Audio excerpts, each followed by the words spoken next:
আপনি কি জানেন শ্রাবণ মাসে কিছু নির্দিষ্ট খাবার খেলে শিব ঠাকুর অত্যন্ত অপ্রসন্ন হন?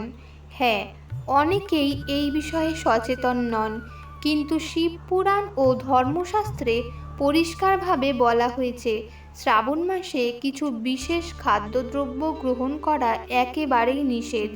এই মাসটি শুধুই উপবাস বা পূজা করার জন্য নয়, নিজের জীবনযাত্রা শুদ্ধ ও পবিত্র রাখার সময়। আজকের এই ভিডিওতে আমরা জানব কোন 4টি খাবার শ্রাবণ মাসে একেবারেই খাওয়া উচিত নয় এবং কেন এই নিয়মগুলো এত গুরুত্বপূর্ণ। প্রথমে কিছু কথা। শ্রাবণ মাস হলো শিব ঠাকুরের সবচেয়ে প্রিয় মাস। এই সময় মহাদেবের উপাসনা করলে দ্রুত ফল মেলে।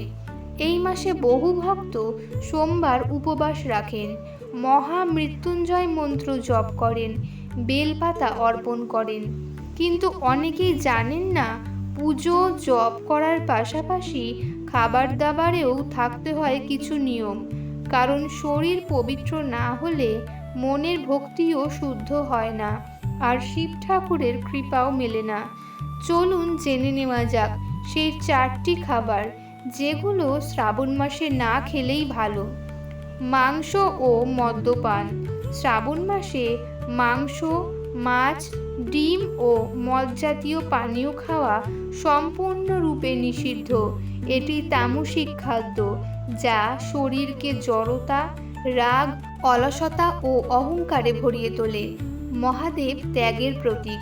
তিনি নিজে সর্বদা সৎ, নিরামিষ, নির্লোভ ও শান্ত জীবনযাপন করেন। এই মাসে মাংস খেলে শুধু আপনি নিজের শরীরকেই অশুদ্ধ করছেন না, আপনি শিব ঠাকুরের সেই ভক্তিপূর্ণ পরিবেশকেও নষ্ট করছেন। বিশেষ করে সোমবার, মহাদশমী, একাদশীর দিন এগুলো একেবারে পরিহার করুন। পেঁয়াজ ও রসুন। অনেকেই জানেন না, পেঁয়াজ ও রসুনকেও শাস্ত্রে তামসিক খাদ্য হিসাবে গণ্য করা হয়। এগুলো শরীরে কাম, ক্রোধ, লোভ ও হতাশা বাড়িয়ে তোলে। শ্রাবণ মাসে আত্মসংযম ও শুদ্ধ মন নিয়ে থাকাই মূল উদ্দেশ্য।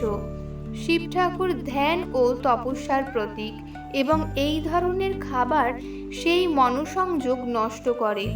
তাই পেঁয়াজ রসুন শ্রাবণ মাসে বিশেষভাবে এড়িয়ে চলুন। বিশেষ করে যারা শিব ঠাকুরের ব্রত রাখছেন তাদের পক্ষে একেবারে নিষিদ্ধ। বেসাতি বা বাঁচা খাবার। যে খাবার আগের দিন রান্না করে পরদিন খাওয়া হয় তাকে বলে বেসাতি খাবার। এই খাবারে পবিত্রতা থাকে না এবং অনেক সময় জীবাণুও জন্মাতে পারে। শিব ঠাকুরের ভোগে সর্বদা সতেজ ও নিষ্কলুষ খাবার অর্পণ করা উচিত। শরীর ও মন পবিত্র রাখতে হলে এই মাসে প্রতিদিন তাজা রান্না করা খাবার খাওয়া উচিত। স্রষ্টাকে যদি দেবতা রূপে মানেন তাহলে প্রতিদিন নতুনভাবে রান্না করে খাওয়ার অভ্যাস গড়ে তুলুন, অন্তত এই মাসে। চা, কফি ও ক্যাফিন জাতীয় দ্রব্য। অনেকেই সকালে ঘুম থেকে উঠে চা না খেলেই চলে না, কিন্তু আপনি কি জানেন চা, কফিও এক ধরনের উত্তেজক। চা ও কফি আমাদের হৃদস্পন্দন বাড়িয়ে দেয় এবং অনেক সময় তা শরীরের ভারসাম্য নষ্ট করে।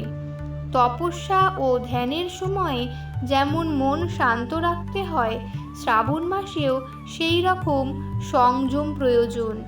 এই মাসে সম্ভব হলে চা, কফির পরিমাণ কমিয়ে দিন এবং যেদিন উপবাস করছেন সেই দিনগুলোতে একেবারেই বাদ দিন। শ্রাবণ মাসে খাওয়ার জন্য উপযুক্ত কিছু পবিত্র খাদ্য: ফল, দুধ, মধু, তাজা সবজি, পেঁয়াজ রসুন ছাড়া, সাত্ত্বিক রান্না যেমন খিচুড়ি, সেদ্ধ, দই ভাত, বেলপাতা ও গঙ্গা জল দিয়ে শিবলিঙ্গে অর্ঘ্য দেওয়ার পর সেই প্রসাদ গ্রহণ করুন। শ্রাবণ মাসে শুধুমাত্র পুজো করলেই হবে না, আপনার শরীর ও মনকেও রাখতে হবে পবিত্র ও সংযমী। এই মাসের প্রতিটি দিন যেন একটি ব্রত, আর সেই ব্রতের শুরু হয় আপনার থালা থেকে। যদি আপনি চান শিব ঠাকুর আপনার জীবনের দুঃখ কষ্ট দূর করুন, অর্থ সুখ ও শান্তির বরদান করুন, তাহলে আজ থেকেই এই 4টি খাবার এড়িয়ে চলুন। মনে রাখবেন, সংযম থেকেই হয় সত্যিকারের শক্তি। ভিডিওটি ভালো লাগলে কমেন্টে লিখুন ওম নমঃ শিবায়। চ্যানেলটি সাবস্ক্রাইব করতে ভুলবেন না। শিব ঠাকুর আপনার জীবনে শান্তি, সমৃদ্ধি ও শক্তির বর দিন। আপনার মঙ্গল হোক।